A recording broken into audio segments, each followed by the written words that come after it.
Donc, maintenant, on va voir Monsieur Mustapha, qu'est-ce qu'il va nous dire par rapport à cette question. Allez-y, ou bien à cette problématique. Allez-y, Monsieur Mustapha. Oui, madame, merci. Allez-y.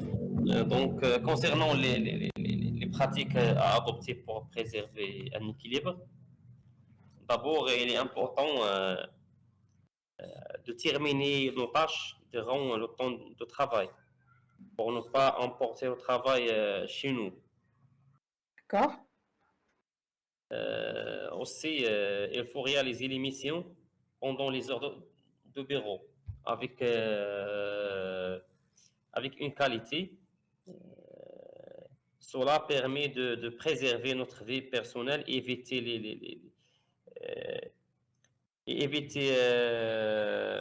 les chefs immédiats ou les hiérarchies de nous contacter après l'horaire de travail. C'est-à-dire, lorsqu'on fait, c'est-à-dire, lorsqu'on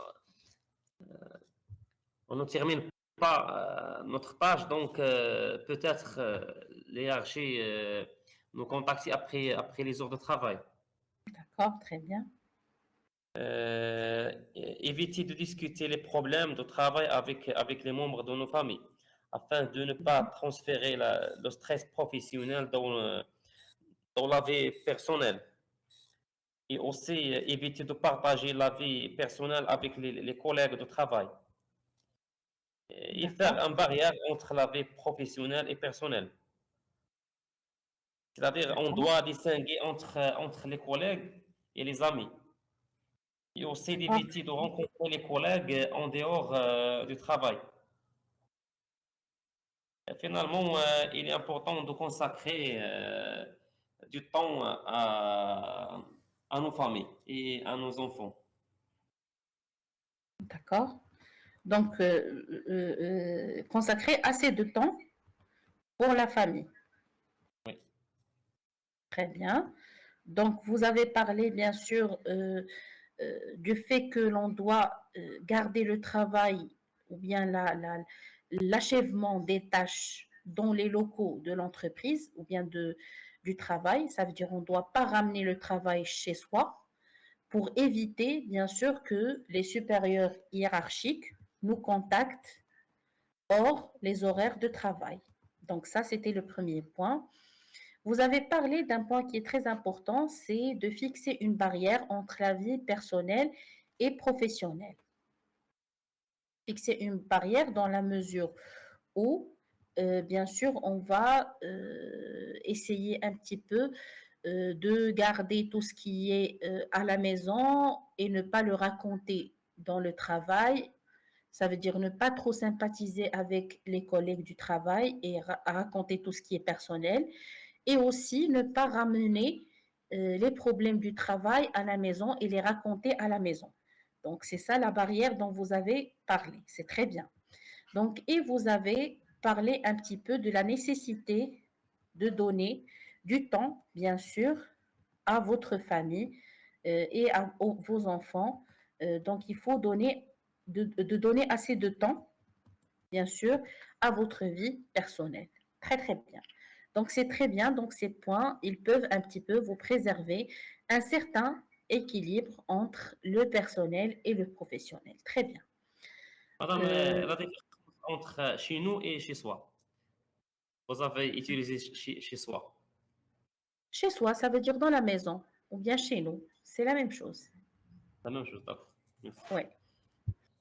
Euh, Monsieur Mounir, allez-y, s'il vous plaît. Oui, pour moi, il faut faire une séparation entre le travail et la vie privée. D'accord. Aussi, éviter de travailler plus des heures, ou bien les heures supplémentaires, et aussi éviter de ramener le travail à la maison après les heures normales. Prendre des pauses ou bien des congés de temps en temps pour poser un peu. Fixer des limites, on parle sur de, de ne pas, répondre des appels dehors des heures de travail. D'accord. Euh, et aussi prendre du temps pour reposer, pour faire des loisirs, pour rester avec la famille. Et aussi de garder un bon climat en travail. D'accord. Ouais, c'est bon, ça. C'est ça? Très bien.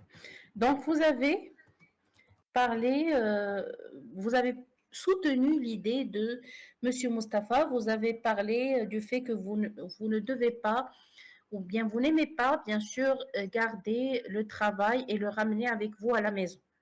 Ça veut dire qu'il faut éviter, bien sûr, que le travail soit achevé à la maison. Donc, et bien sûr, vous avez parlé de fixation de limites. Ça veut dire que vous fixez des limites entre les horaires de travail et les horaires de repos. D'accord? Bien sûr, vous avez parlé aussi du fait que,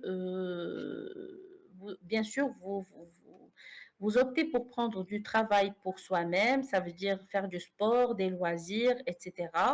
Bien sûr, pour retrouver son énergie et se ressourcer. Et bien sûr, vous avez parlé d'un point qui est très important, c'est de maintenir un climat de travail favorable. D'accord? Donc ça, c'est très important parce que le climat de travail, ça permet bien sûr de garder euh, un état psychologique favorable. Et bien sûr, quand vous arrivez au travail, vous êtes à l'aise et vous restez à l'aise toute la journée. Et quand vous rentrez le soir, vous êtes moins stressé, même si vous êtes fatigué, vous avez bien passé la journée. Donc, même votre vie personnelle, vous vous trouvez à l'aise.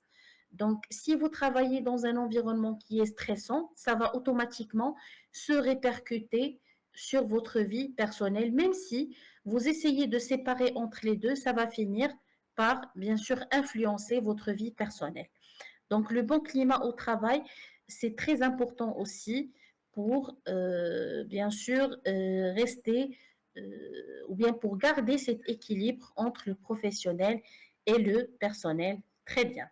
Donc, toutes ces pratiques-là, donc, ils ont un objectif principal, c'est de garder une bonne santé psychologique, une bonne santé mentale, gérer le stress et éviter ce qu'on appelle l'épuisement professionnel ou bien ce qu'on appelle actuellement, ce qui est connu par le burn-out. Donc, ces pratiques, bien sûr, à chaque fois que l'on arrive à bien fixer des limites entre le personnel et le professionnel, à chaque fois que l'on retrouve cet équilibre entre les deux, à chaque fois, bien sûr, que l'on diminue cette influence négative sur notre psychologie et bien sûr, on s'améliore petit à petit. Donc, c'est très important de préserver cet équilibre et de faire beaucoup d'efforts à la préservation de cet équilibre. Très bien. Donc maintenant, on va passer à la 7e question. Donc, les entreprises ont-elles intérêt à favoriser l'équilibre entre vie privée et vie professionnelle de leurs salariés? Maintenant, on va voir le sujet de l'angle de l'entreprise. Ça veut dire l'entreprise, est-ce qu'elle a un intérêt vis-à-vis de cet équilibre?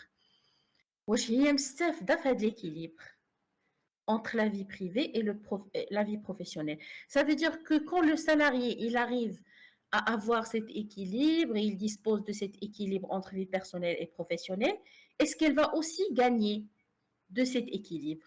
Oui ou non? Allez-y, donc je vous donne 5 minutes.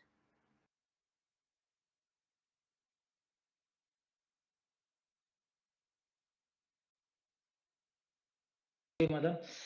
Euh, les entreprises ont-elles intérêt à favoriser l'équilibre entre vie privée et vie professionnelle?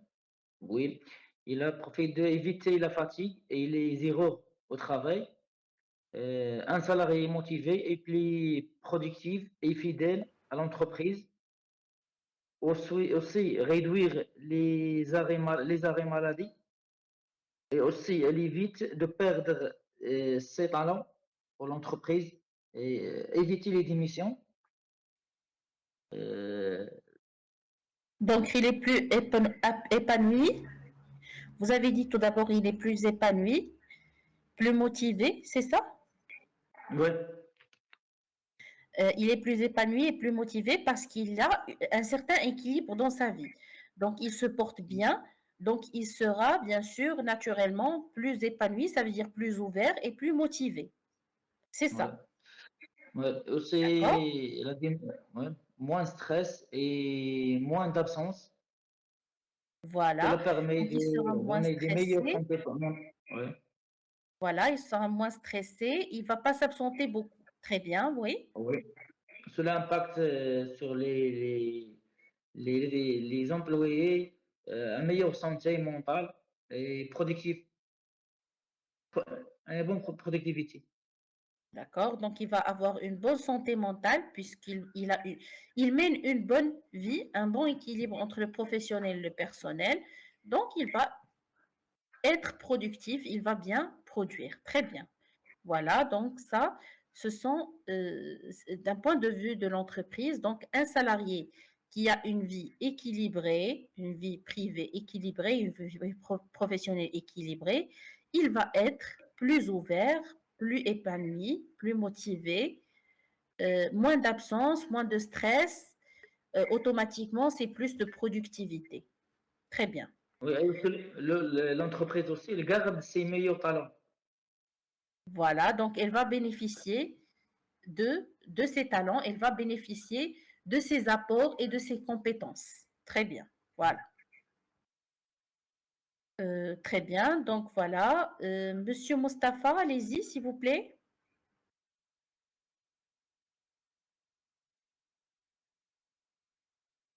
Ou bien Monsieur Hakim. Oui, madame.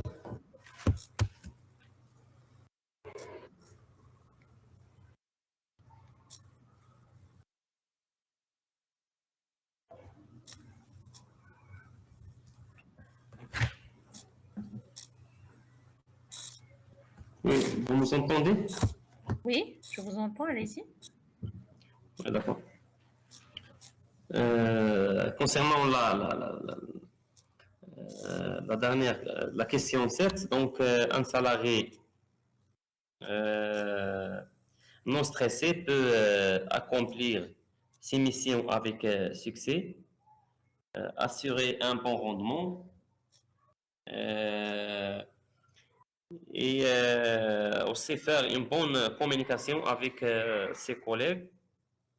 En revanche, un salarié stressé peut causer plusieurs problèmes, notamment une mauvaise utilisation des machines, euh, des accidents de travail, des conflits avec ses collègues et une baisse rendement. Très bien. Donc Concernant, vous avez. concernant, Oui. concernant les ressources humaines, donc un salarié équilibré peut rester au sein de cette entreprise. Surtout, il y a des talents qui accumulent une grande expérience. Euh, et lorsque ce dernier, c'est-à-dire, trouve un déséquilibre, donc ils peuvent changer l'entreprise.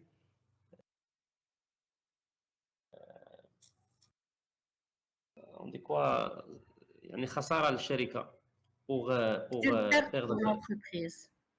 Oui, Une perte pour l'entreprise. oui, une perte pour l'entreprise. Donc, il y a des talents qui accumulent une grande expérience et on Et peut perdre perdre.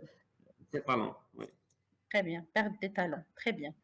D'accord, donc vous avez adopté une approche comparative. Vous avez comparé entre une personne qui assure un équilibre entre la vie privée et professionnelle et une personne qui n'arrive pas à assurer cet équilibre. Vous avez parlé de cette personne qui aboutit à cet équilibre comme étant une personne qui est à l'aise, motivé, qui travaille bien, qui a un bon rendement, qui arrive à s'intégrer.